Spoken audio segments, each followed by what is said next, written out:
After 3+ years of using this camera pretty much every single day, do I regret buying the Sony A7S3? Well, in this video, I'm going to go over that. This is going to be an unbiased, little long-term review of the Sony A7S3. I bought this with my own money. It wasn't sent to me or anything else. And I can safely say that I've used this thing pretty much every single day for 3 years that we've had it. And if you look at this camera, you can tell by like the paint wearing off in a couple of different places that this camera is well loved and has been used a lot. Just to get straight to the point, I love this camera. It's probably my favorite camera that I've ever owned.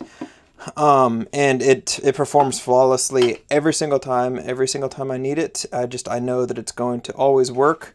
And for me, when I'm making videos, the most important thing above everything else is reliability and dependability. And this handles pretty much any situation like a champ. Like, we've had this thing in in all of the extremes. We've had it in very, very cold weather and it performed flawlessly, and we've even had it in really, really hot, humid weather, like Dominican Republic, kind of hot, humid, and it never gives me any issues. The only time that it ever shows signs of overheating is if it's on 124K for an extended period of time. It just gives me the little warning, and typically that's all I need to know that I need to back off, and just turn the camera off and let it kind of cool off, or at the very least pop the screen out and let this side of the camera kind of cool off. But it's never overheated or anything like that on me, and it's only failed a couple of times, but I think mostly it's been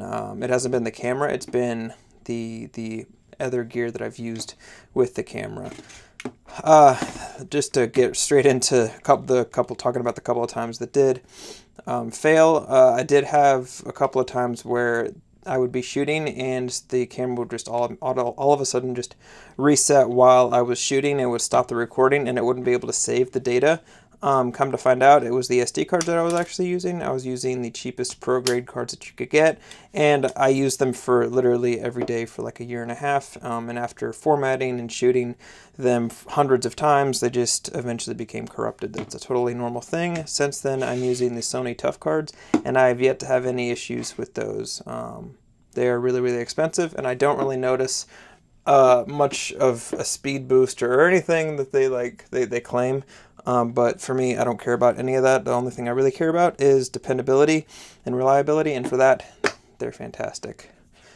The only other time that it's given me an issue is it'll randomly just overexpose something.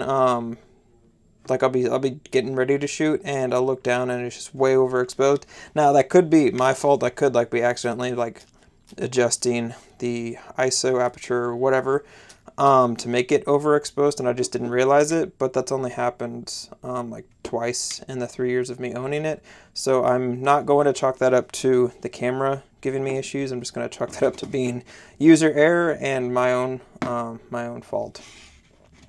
But with all the other cameras around now, and there's so many amazing cameras that do so many incredible things, would I buy this camera again in 2024? And I think the answer is yes, I would.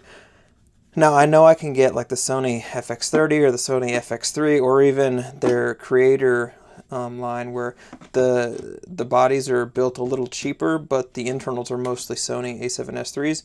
I could get one of those, but honestly, I really, really like this camera, and like I said, I would buy it again tomorrow if I had to. And there's a couple reasons for that. The first reason is it's metal. It's very, very durable. Like, I've dropped this thing a couple of times onto concrete.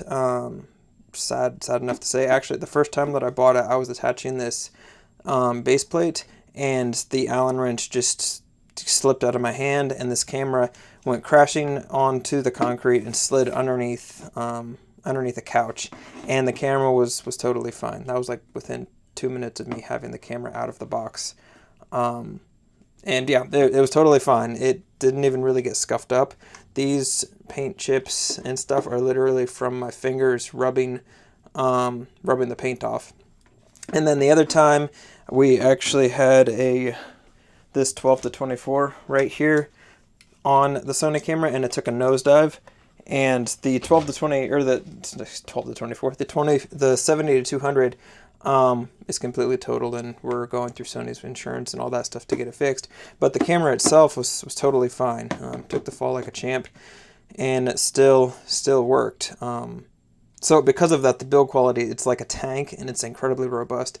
And I'm not saying that the creator side of like this, the creator version of this camera that's like $1,000 cheaper wouldn't be able to take that. I just know from experience that this is extremely tough, and that's very confidence inspiring. And then on the other side of things, well, why don't I just get, you could just make the argument, why wouldn't I just get the Sony Cinema version of this, which is the FX3? And the answer for that is really, I grew up using DSLR cameras as video cameras. So this mirrorless camera, all the menu functions and everything are very, very similar. And I'm really, really proficient in it. So I'm very, very comfortable using this camera. And the cinema line I don't really have as much experience with, so I feel like I would be a lot slower, and for that reason I feel a lot more comfortable shooting with this. I know what this can and can't do. I know how to get to pretty much every like function I need to fix a problem or get this camera looking as best as I can quickly, and because of that I'm extremely comfortable with it. And I don't know if there would be a learning curve with the cinema line, and I know that it is an incredible camera and it takes an incredible image, but I think I would just opt out and get one of these because it produces the same image. And it's just, for me, it's just a little bit faster, and this is more second nature for me. And being somebody that does this as a profession, there's not a lot of downtime to like learn a whole new camera system and get really, really proficient with it. So with all that, that's why I would kind of stick with this camera over the FX30. I think the saying's, if it ain't broke, don't fix it. So what are my final thoughts for this camera, and who do I think this camera is for? I think this camera really is for anybody that's willing to invest the money into a really, really good, solid camera system that's going to last you for years. Like, this thing shoots everything that you would ever need in 4K really, really well. It doesn't shoot 8K, but honestly, I don't need it to shoot 8K. I just need it to shoot really, really good 4K and have an incredible image. And that's what this thing does. It's extremely reliable. It's very, very good at what it does. And if that's what you need, if you need what this camera does, then in my opinion, you can't go wrong. And honestly, this is probably the best camera in this class still, even after all these years of other cameras coming out and everything else. So if you fall into that category of like something similar to me, where you're doing it as a job, or you're doing it part-time, and you need something really dependable for 4K, and you want it to perform in like low light in all situations very, very well, then I would suggest investing the money into this camera. It is expensive, but it's well worth the money. And my final thoughts. I think the whole video is kind of you kind of get what my thoughts are on this camera. Yeah, I still recommend this camera to pretty much anybody out there, and yeah, if you're in the market, you definitely should check it out. If you want to check the camera out and everything that I use, it'll be linked down below. Yeah, I hope you like this video. I'm doing more of these top-down videos. I'm trying to do them once a week. If you enjoyed it, give me a thumbs up and let me know. And if you use a different camera system, I would love to hear down in the comments what you actually use and why you use it. And with that, I'll see you guys in the next video.